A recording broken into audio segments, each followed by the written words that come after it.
Hello children. So today I am going to start electricity first part. Okay. So in this video only we discuss about the electric current. Electric current के बारे में हम समझेंगे. देखो electric current समझने से पहले ज़रूरी है समझना कॉन्सेप्ट ऑफ फ्री इलेक्ट्रॉन और इलेक्ट्रिक चार्ज के बारे में. इलेक्ट्रिक करंट रिलेट करता है इलेक्ट्रिक चार्ज से. इलेक्ट्रिक करंट इलेक्ट्रिक चार्ज से रिलेट करता है और इलेक्ट्रिक चार्ज रिलेट करता है फ्री इलेक्ट्रॉन से, मतलब मूवमेंट ऑफ इलेक्ट्रॉन से. तो स्टेप बाय स्टेप इसको समझेंगे कि इलेक्ट्रिक करंट क्या होता है. ठीक है. देखो कोई भी पार्टिकल्स कुछ भी जो हमारे आसपास में है वो सभी बनते हैं एटम से. एटम्स. तो सबसे पहले हम देखेंगे फिजिक्स में हमें पता है कि whatever the objects around us, all the objects made with the tiny particles that are known as the atom. तो एटम का स्ट्रक्चर समझेंगे. एटम्स में क्या होते हैं, एटम्स में दो चार्ज पार्टिकल होते हैं और एक होता है neutral particle, that is electron, proton, neutron. ये तीनों हमारे एटम्स में होते हैं.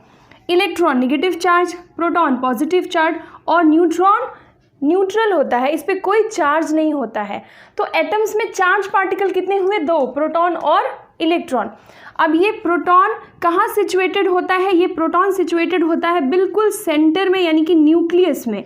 यहाँ पे प्रोटॉन सिचुएटेड होता है. और इलेक्ट्रॉन्स कहाँ पे होते हैं, इलेक्ट्रॉन्स न्यूक्लियस में नहीं होते हैं. इलेक्ट्रॉन्स जो होते हैं वो आउटर ऑर्बिट्स में, बाहर में जो सेल्स होते हैं उसमें होते हैं हमारे इलेक्ट्रॉन्स. तो अब ये इलेक्ट्रॉन जो होते हैं जो सबसे आउटर मोस्ट सेल में रहता है और मूव करते रहता है वो होता है हमारा फ्री इलेक्ट्रॉन. कौन सा इलेक्ट्रॉन, देखो फ्री इलेक्ट्रॉन है जो एटम्स के आउटर मोस्ट ऑर्बिट में रहेंगे, सबसे बाहर वाले सेल में रहेंगे, वो हमारा फ्री इलेक्ट्रॉन होता है. और ये फ्री इलेक्ट्रॉन का काम क्या होता है, ये फ्री इलेक्ट्रॉन रिस्पॉन्सिबल होता है किसी भी ऑब्जेक्ट के चार्ज के लिए. मतलब हमारा ऑब्जेक्ट निगेटिवली चार्ज है, पॉजिटिवली चार्ज है, उसके लिए कौन रिस्पॉन्सिबल है, तो ये आउटर मोस्ट ऑर्बिट वाले इलेक्ट्रॉन जिसको कि हम बोलते हैं फ्री इलेक्ट्रॉन. ठीक है, यहाँ तक क्लियर है. अब देखो कैसे रिस्पॉन्सिबल है, कैसे इलेक्ट्रिक चार्ज, इस इलेक्ट्रॉन की वजह से इलेक्ट्रिक चार्ज आता है या कोई ऑब्जेक्ट चार्ज कैसे होता है.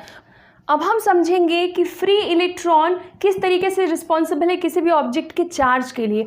बहुत सिंपल है. हमारे पास कोई भी अगर दो ऑब्जेक्ट है, अगर एक सिंपल एटम से हम ले तो सोडियम और क्लोरीन.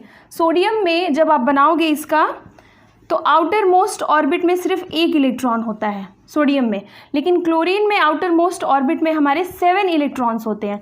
जब इलेक्ट्रॉनिक कॉन्फ़िगरेशन हम इसका बनाएंगे तो क्लोरीन में 7 इलेक्ट्रॉन होते हैं.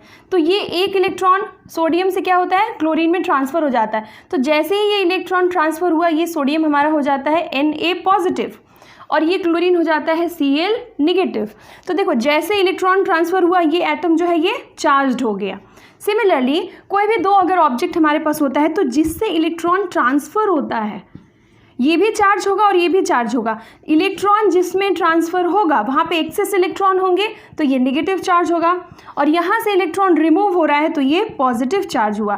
तो चार्ज कहाँ से आया, चार्ज आता है मूवमेंट ऑफ इलेक्ट्रॉन से. कौन से इलेक्ट्रॉन्स होते हैं जो मूव करते हैं, फ्री इलेक्ट्रॉन्स होते हैं जो मूव करते हैं.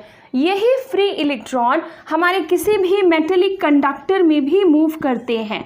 हमारा जो मेटालिक कंडक्टर जो भी ऑब्जेक्ट होता है जो इलेक्ट्रिसिटी जिसमें फ्लो होती है उसमें भी तो एटम, वो भी तो किसी ना किसी एटम का बना है, उसका भी अपना इलेक्ट्रॉन है, प्रोटॉन है, सब कुछ है. तो ये जो फ्री इलेक्ट्रॉन होते हैं ये मूव करते हैं और इन्हीं के मूवमेंट से आता है इलेक्ट्रिक चार्ज, और फ्लो ऑफ इलेक्ट्रिक चार्ज को हम बोलते हैं electric current. So I hope कि चार्ज का कॉन्सेप्ट क्लियर हो गया है. इलेक्ट्रॉन के मूवमेंट से हमारा होता है charge, electric charge for the movement of electron outer most orbit of electron. अब इस इलेक्ट्रॉन की डायरेक्शन क्या होती है, देखो इलेक्ट्रॉन होता है निगेटिव चार्ज पार्टिकल. तो direction of the electron in any conductor, किसी भी इलेक्ट्रिक सर्किट में जो direction of flow of electron होता है ये होता है निगेटिव टू पॉजिटिव टर्मिनल, मतलब कि निगेटिव से पॉजिटिव में जाता है. अब हम समझेंगे इलेक्ट्रिक करंट के बारे में. इस इलेक्ट्रिक चार्ज को हम रिप्रेजेंट करते हैं Q से, इन Q.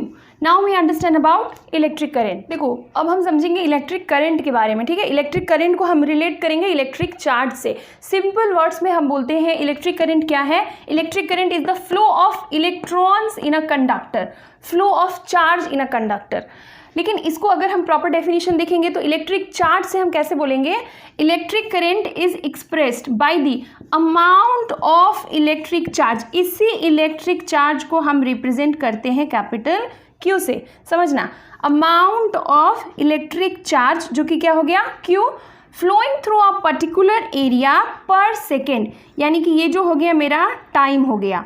तो क्यू चार्ज टी टाइम में, टी सेकेंड में जहाँ फ्लो होगा वहाँ पे जो भी होगा हमारा वो क्या हो गया, इलेक्ट्रिक करंट। तो इलेक्ट्रिक करंट को हम रिप्रेजेंट करते हैं आई से। अब देखो फॉर्मूला क्या आता है, I electric current is equal to the amount of flow of electric charge Q in per second t in a particular area of a metallic conductor. So I is equal to q by t. Electric current is equal to electric charge divided by time. Now come to the unit. What is the unit of electric charge? Electric charge का unit होता है coulomb, जो कि हम c से represent करते हैं, और टाइम का यूनिट है सेकेंड। तो I का जो यूनिट होना चाहिए इलेक्ट्रिक करंट का वो होना चाहिए कूलाम पर सेकेंड, लेकिन इसको हम एक स्पेशल नंबर से डिनोट करेंगे जो हम बोलते हैं एम्पियर, रिप्रेजेंटेड बाय ए। तो ऐसा यूनिट ऑफ इलेक्ट्रिक करंट हो गई एम्पियर, ऐसा unit of electric current I is equal two ampere. अब एम्पियर को हम डिफाइन करेंगे ये क्यू और टी के टर्म्स में। तो एम्पियर को हम क्या लिख सकते हैं, हम लिख सकते हैं 1A is equal to 1C divided by 1S। अगर हमारा टाइम 1 सेकेंड है, 1 सेकेंड टाइम है, तो 1 सेकेंड में अगर जो मेरा चार्ज है वो 1 कूलाम का फ्लो होता है किसी भी कंडक्टर में, देखो 1 सेकेंड 1 कूलाम का चार्ज फ्लो करेंगे इन 1 सेकेंड, तो जो इलेक्ट्रिक करंट होगी उसको हम बोलेंगे that is 1 ampere of electric current. So like this we can define our ampere also. So what is the definition of ampere? If we flow a charge of 1 coulomb in a conductor for 1 second, then the electric current is known as 1 ampere. इसको major करते हैं हम एक special device से जिसका नाम होता है ammeter. Okay, so this is the topic electric current, electric charge and free electron. The concept of free electron बहुत सिंपल है, मूवमेंट ऑफ इलेक्ट्रॉन से आता है इलेक्ट्रिक चार्ज, और इलेक्ट्रिक चार्ज टी टाइम में जो होता है वो होता है इलेक्ट्रिक current.